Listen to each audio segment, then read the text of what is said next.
Hope you guys are not bored yet. I am the comic relief, so I'm going to be funny. We were hoping to have a bigger panel, but we couldn't provide it this time. We will try it next time. But as usual, Iyad will be one half of the full. So Iyad, take your seat. And the other person is Ahmed Gatnash. He's working with Iyad on the Kawakabi Foundation. And it would be interesting to see his points of view too. He's quite interested in the anti-terror law and in how to prevent and fight radicalization through political means. So it will be interesting to have his views. Gatnash.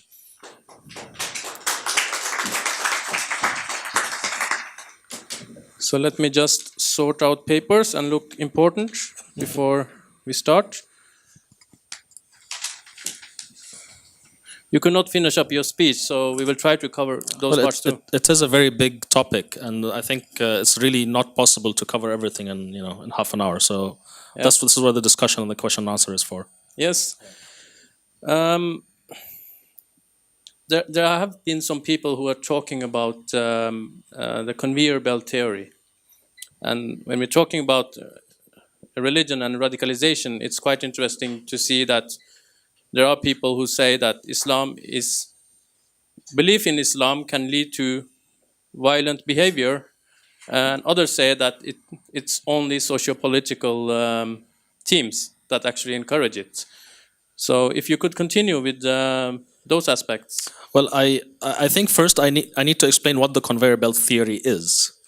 And I think there's several versions of it, but I think, correct me, Ahmed, if I'm wrong, but it was actually a British think tank that came up with it. I think so, yeah. So, how would you describe it?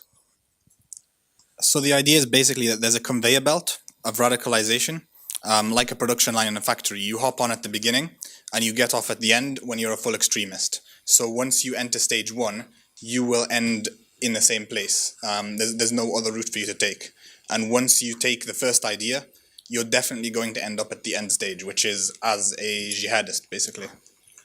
And I think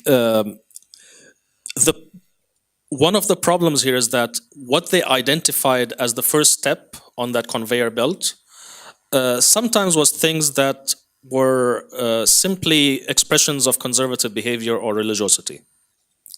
Now, some forms of religion are overly conservative, and of course, it's probably not my cup of tea, or not the cup of tea of many people in the room. But these people have the right to be traditional and to be conservative in a pluralistic society. It's something that we have to accept. And even though that kind of religious, practice can actually evolve in the wrong direction sometimes, but it's not always the fact that that it leads to radicalization. Your question was really about two extremes. Is it only social politics or is it only ideology? Yes, that's the debate that's going on. And I sometimes describe it as imagine a boat with a sail. So the boat needs to have a hull in order to float, but it needs to have a sail in order to move, right? And I sometimes think that an overly dogmatic worldview, a worldview which is very black and white, which is very us versus them, etc. And unfortunately, this kind of extreme dogmatic view is sometimes associated with certain kinds of religion. This actually forms the hull of the boat. With that, the boat actually doesn't move. Okay, this is someone who might be very, very difficult to deal with, and might be actually even bigoted and very illiberal, but he's not radicalized. He's not about to go and blow up something. He's not exactly a security risk. What really puts the sail on top, or the motor, if you will, and makes it actually very dangerous because it actually starts moving, is social politics. It's basically grievances. Okay, so being religious or even so-called fundamentalist might not be the problem, but you need this narrative of being suppressed and this politically motivated ideology. Persecution narrative. Okay. I'm not sure if people agree, but there seems to be this debate that tries to find the crux to all this so-called Islamic violent behavior. And especially as Muslims are in minority in Europe, and you have seen those people who have traveled to different countries, especially Syria, they a lot of people tend to support the former, that it is actually religion that is in itself the originator for this behavior. How would you then explain, if you say that there are social political reasons too? How can we actually end it? How can a de-radicalization program actually succeed? Because there has been historic injustices. So to start with this, I mean, I like the fact that we're moving directly to solutions and to de-radicalization, and I like the idea of using the roadmap as a kind of guide to de-radicalization. But I think I want to start by bringing in Ahmed's point of view, because Ahmed is from the United Kingdom, and he grew up, born and raised as a Muslim in a very turbulent time. And I think maybe first comment about why de-radicalization programs in the United Kingdom have not worked. And I think there's a particular one that you particularly hate. I'm not going to mention it. So we've had, ever since about 2005, a program which was meant to address increasing radicalization in society in the UK. And politicians are still unwilling to accept the effect that it's had, but it's being increasingly recognized that what it basically did is put up new walls within society. So rather than actually dealing with the problem and integrating the Muslim community more into society, large segments of the Muslim community in the UK basically feel like they're being spied on, and they're being told that we don't trust you and you can't be a member of this community because of your faith or because of your race sometimes. And therefore we see you as a threat. You're a problem. You're not, a citizen and a member of the community, and we're going to treat you like a problem.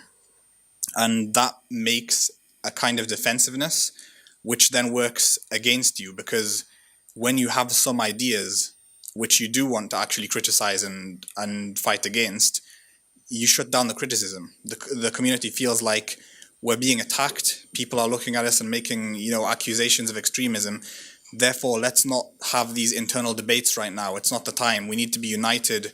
We need to act against oppression from the authorities or from outsiders, and let's stop talking about women's rights. Let's stop talking about liberalism. Let's stop talking about all of this other stuff and just focus on proving that we're not extreme. So basically, the community feels under attack. They feel targeted, and when they do that, they close ranks and they stop. The focus becomes what? The focus becomes on pushing against it, and all of that internal debate stops. So it strengthens one identity that previously might not have been that strong. But what to expect from governments who have their constituencies and they're going to win their elections, and there is fear among people? I mean, Oslo has been quite lucky, but we have even experienced terrorism here. But in London, you have had these targeted, actually, attacks against civilians. How can you then say or guide politicians to actually fight this menace? Well, you mentioned in the previous question a debate about the causes of radicalization. The problem is it's not really so much of a debate anymore. It was a debate in the early 2000s when we didn't really understand why this is happening and how. After about 16 years of research now on radicalization, most academics understand it pretty well. Many books have been written on the topic, and people have been coming to this conclusion that it's a very universal phenomenon. It's not necessarily religious related. It's about identity. It's about feeling persecuted. And despite this, it's not having an impact on political policy. An example that I like is in the 70s and 80s, especially in America, you had a lot of movements which were against vaccination, afraid of mobile phone towers and thinking that they would give everyone cancer and kill everyone, afraid of different pesticides and things like that. And the solution to this was basically to educate the society more about science.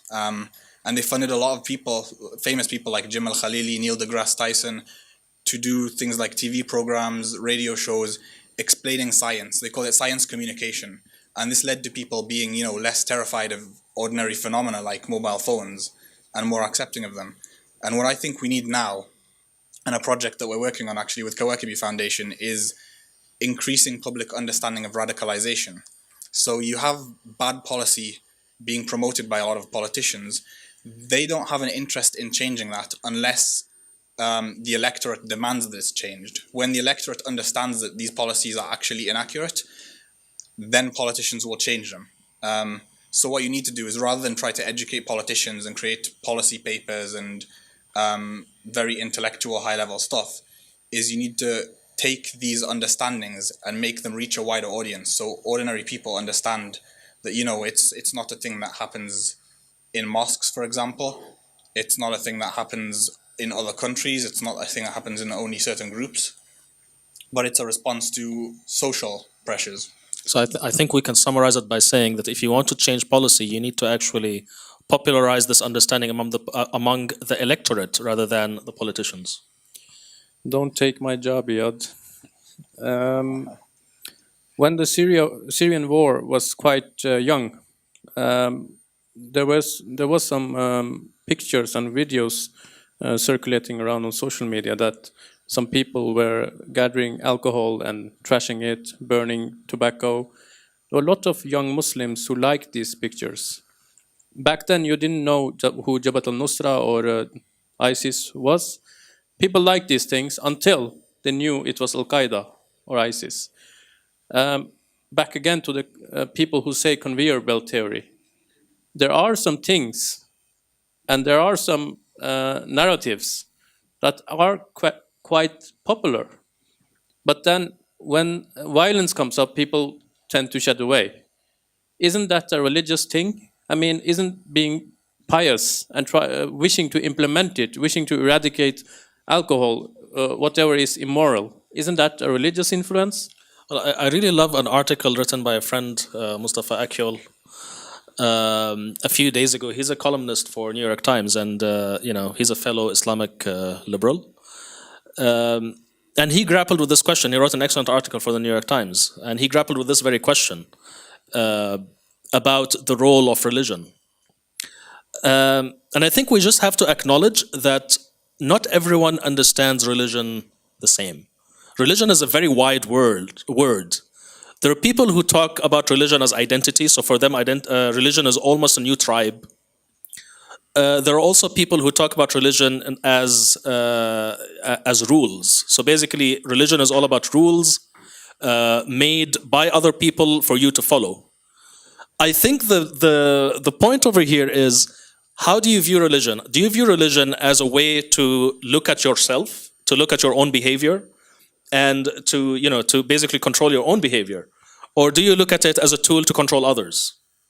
And this is something that unfortunately is too widespread in a lot of Muslim communities. We have lost that spiritual understanding of religion, unfortunately. And we're working on material about why and how did it happen historically.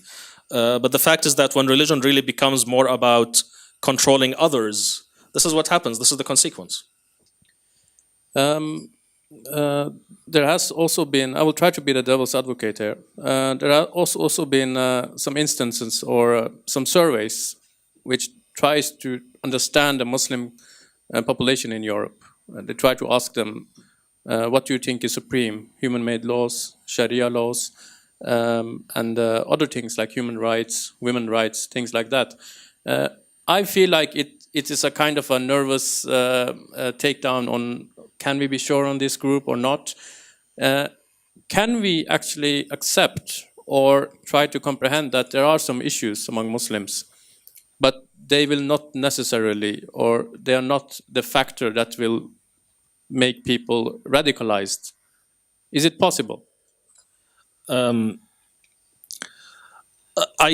often tell people that we need to speak about Islamic reform, not because I don't like to over securitize the conversation. When the conversation becomes really about, you guys are a problem, you have to fix it. we need to speak about these things for our own good. I mean, the reason why we need to speak about these ills is because we have, a lot of Muslim societies have a terrible record when it comes to human rights, when it comes to women's rights, when it comes to equality, when it comes to democracy, when it comes to liberty. These are things that we need to talk about for our own good. As Ahmed explained, when a community feels under attack, that internal debate shuts down. And this is why it's important for voices within that community to channel. I think this is another point about persecution narratives. Persecution narratives are not always, one thing about them is that you don't have to actually be persecuted to actually believe in a persecution narrative. Most of the people who believe in persecution narratives, they were not ever persecuted themselves. They did not experience any, like when I look at the stories of like Norwegians who joined ISIS, and you look at someone who's like 18 or 19 years old and has absolutely, probably cannot even point to Syria on the map, but they want to go to Syria to help Muslims and they believe in persecution, etc. They're actually projecting their own teenage problems on the world. They were never persecuted. They have no idea what persecution looks like. But eventually, they become convinced of it, and this is why it's important for someone on the inside to talk about our own persecution narratives. It's very difficult to attack persecution narratives from the outside. It's very difficult to, you need a voice from the inside. But of course, we can make the argument that there are a lot of bad ideas within the Muslim community. We can also point out that there are a lot of bad ideas within every community. You can say that there are problematic ideas being justified in the name of Islam. When we look at the world today, there's a US congressman or senator who's right now, after being accused of child rape, there are people trying to re-elect him and trying to make an argument that, this isn't a problem. There are people in, France who believe that the state should have the right to create legislation on what women are allowed to wear and take clothes off her if she's wearing stuff that isn't allowed. So again, there's this tendency to see stuff as a uniquely Muslim problem when it's a lot wider. I tend to think sometimes that Muslims take the brunt because they have the focus, and that other groups actually don't get that focus, which they should have. There are many other groups among the majority and minority that one could focus on. But the thing is, there is a cycle of violence in their countries of origin. How is it possible? You are from the country of Brexit, so you can tell us, and my condolences, by the way.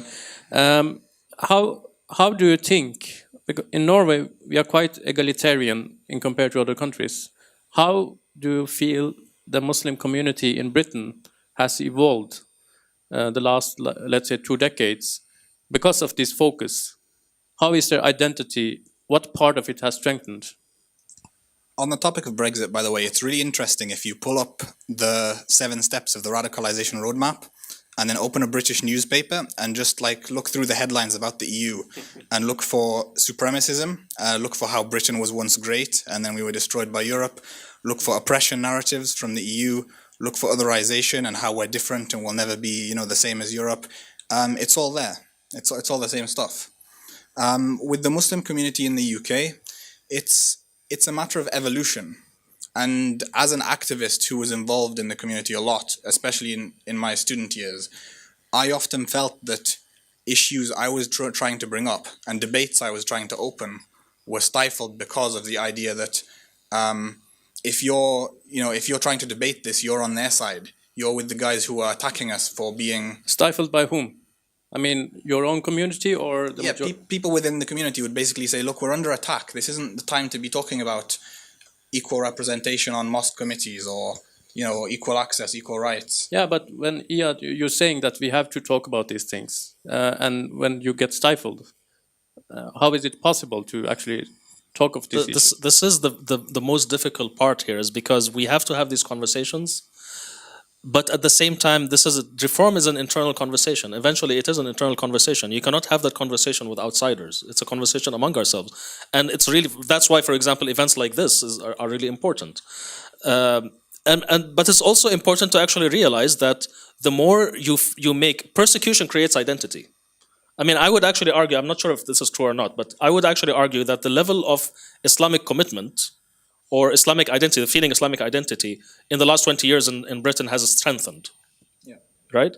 And I think this cannot be really separated from the fact that, you know, whenever you feel persecuted, you hang on to your identity even more. I mean, maybe we're like shooting in a different direction here, but I was actually doing some historical research about the development of modern sexual orientation as identity. How did it go from sexual orientation or sexual behavior to identity? And you cannot really separate it from the fact that persecution creates identity. So, To give another example, just a hypothetical one, if you passed a policy in Norway to basically illegalize writing or eating with your left hand and hunt down people who are left-handed, you would find underground left-hand societies of people who are getting together and plotting about how can we make everyone else left-handed and how can we defend left-hand rights and stuff like that. This is basically the way it happens. Before there's persecution, people don't care. He's left-handed. He's sat next to me. I didn't notice until 5 minutes ago. Me too. I will join the group. So I'm impressed. yeah. Yes, yes. Thank you. Humbly, thank you. We have. I'm still coming back to the issue of conveyor belt theory, and that's because we have people don't even talk about it. They just take it as fact. We have some extreme groups in Norway that are non-violent and a part of the far right within the Salafi community. Many of those who went to Syria were not happy enough with the far right community. They meant that you have to actively take part in jihad, so-called jihad. So they had their origin in these communities and thoughts. Now they walk around and try to recruit young people. You were talking about the debate, and we have to talk of these issues within our communities. How can people who work 8 to 4 and who have limited interest in these things tackle these issues? I mean, on the football ground, there can be a guy who tries to recruit another one. You cannot control it all. Well, you mentioned a football ground, and that's part of the solution. It's been shown that, for example, in Brussels, in the Molenbeek suburb, which is where several of the attackers in the last year across Europe have come from, they've had a lot of success through opening things like boxing clubs and sports associations. And what they do is they basically get youth from backgrounds where they normally stay very isolated within their own community to play sports with other people and mix in the community. And, you know, you're a young Muslim playing football with a young Belgian, and you see that you guys are basically exactly the same thing. You're breaking down barriers. And in the long term, it's a lot more successful than something like what's been done in the UK, where, for example, what they've tried is to get teachers to monitor students and tell, you know, there was a 6-year-old who was, I think he was reported to the police as having been potentially radicalized because he drew a drawing and he labeled it as a cucumber, but he didn't have very good handwriting and they read it as kookaburra. Oh, okay. And he's 6 years old. Well, you never know. So I will not take much more time, but some more final questions. If you just travel to the Middle East or Muslim countries, Muslim majority countries, you have seen the intra-Muslim so-called fighting or sectarianism, even among so-called Sunnis. There has been increased pietism, so-called fundamentalism, and less support for these Sufi traditional movements. How are these things an indication of a shift among Muslims on the issue of radicalization? but I want to first start by mentioning a point that you mentioned in the previous question, but just to clarify. There are several paths to radicalization. So not everyone actually has the same pathway. So the majority of people who are actually fighting in jihadist wars in the Middle East are natives. the number of foreign fighters has been greatly exaggerated. There's actually not as many as we thought there was, and the things that make someone in Syria or in Yemen radicalized, or the pathway, is different from Western radicalized. It's a different pathway, and it's a different profile, different character profile, etc.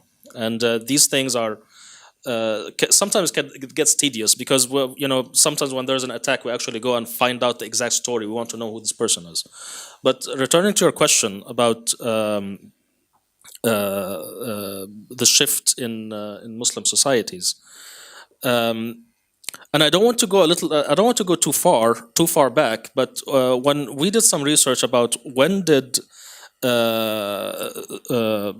traditional Islamic institutions such as trust systems and such as Sufis schools and what's called zawaya, when did it collapse?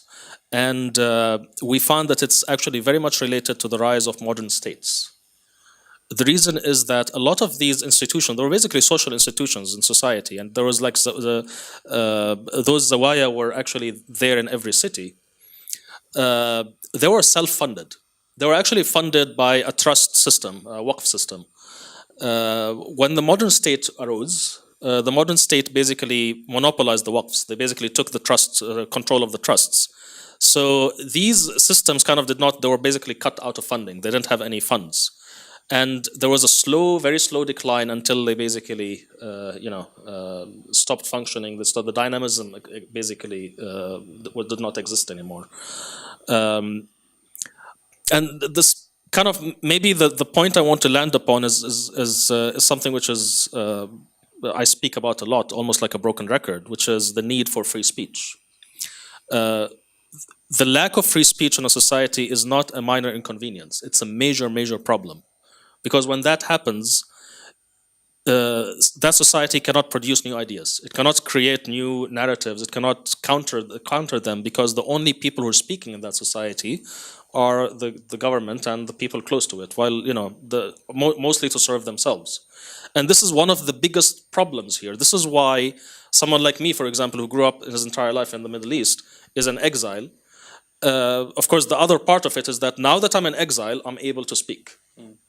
And I think this puts a little bit of extra responsibility among us who live outside the Middle East or outside the Muslim world, because we have our rights here. We have free speech over here, and we are able to do a lot more intellectual work than before.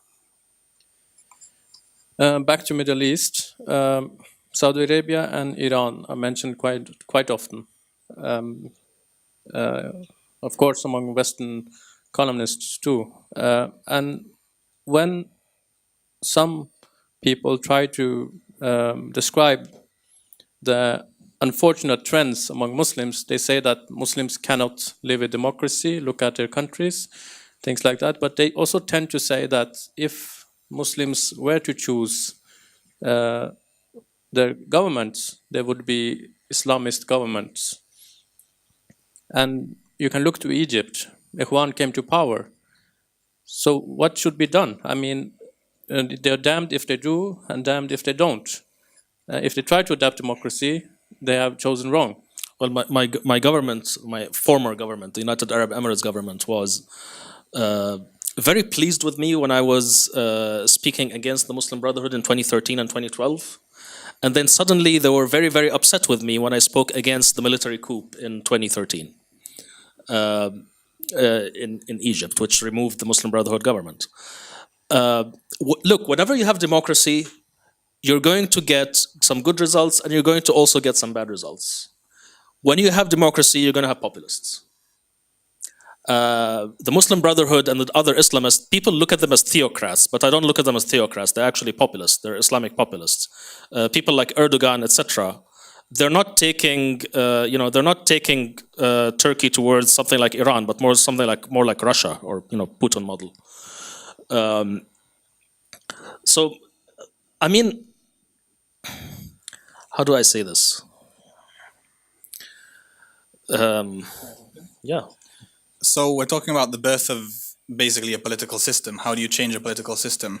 And European states have been established for a very long time. One of the last major Western states to develop was America. They were founded in late 1700s, and in the couple of decades before they wrote their constitution basically and made the system which lasts until today. They had a massive period of exchange of ideas. You had the founding fathers write the Federalist Papers and basically writing letters back and forth and writing in newspapers saying, I think we need a Supreme Court, I think we need 2 chambers in the Parliament, I think we need this kind of clause in the Constitution. And they spent a really long time debating it in order to reach the best ideas to build the system on. If we want to build some kind of sustainable system in an Arab country, we have to have that period as well. We have to have a time where we can exchange ideas and think about it, and this isn't possible without free speech. So if you ever try and run an election just suddenly without a period of debating and discussing ideas, you're going to get bad stuff rise to the top. But in the long term, when you can discuss ideas, stuff will change. But I also think that the right way to do over here is trust the system. For example, if the Muslim Brotherhood was not removed from power in Egypt in 2013, if there was elections, they would have lost the elections. So, simply trust the system, trust the fact that people will learn. People will learn that if we elect these people, the thing about populists is that people elect them to power thinking, oh, they're the ones who are going to get the job done, and they never get the job done. They always leave the country in a worse shape. I thought we were talking about Middle East, but you're talking about America. But I think we will say it's good for now. We will have a break, and then the audience can ask much better questions than I can. So thank you. Thank you.